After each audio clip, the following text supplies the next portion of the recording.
I stood at the altar, waiting for my bride. The air was thick with whispers. The guests shifted uncomfortably. My mother's eyes could not meet my eyes because they all knew what I knew. And the woman I was about to marry has killed the woman I once loved. And I knew about it. Her name was Halima. She was my first love, my childhood friend, the only person who truly knew me. We grew up chasing fireflies, stealing mangoes, and making promises under the moon. She was supposed to be my wife.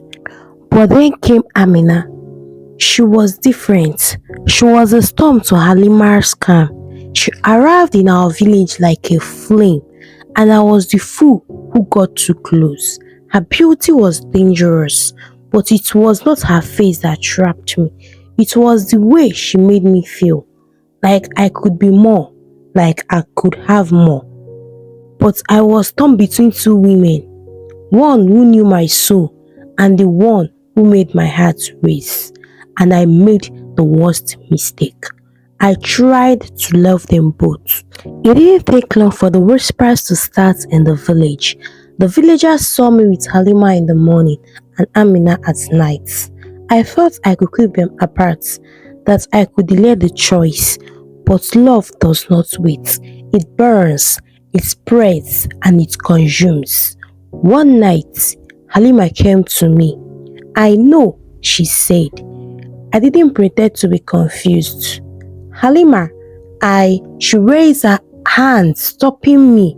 Just tell me the truth. Do you love her? She asked me.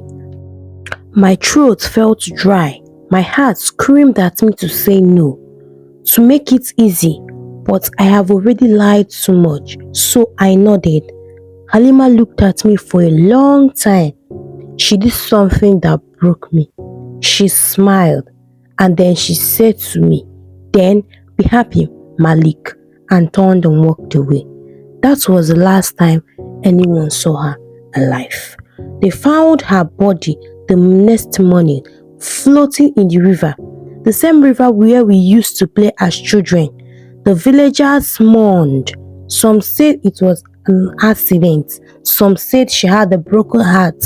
Others said she slipped and fell.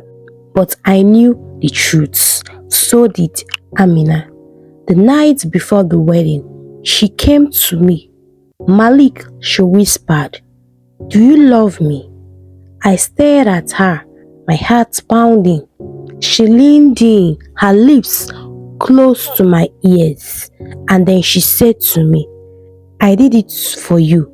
I killed her." I pulled away, searching for her face, but she looked serious.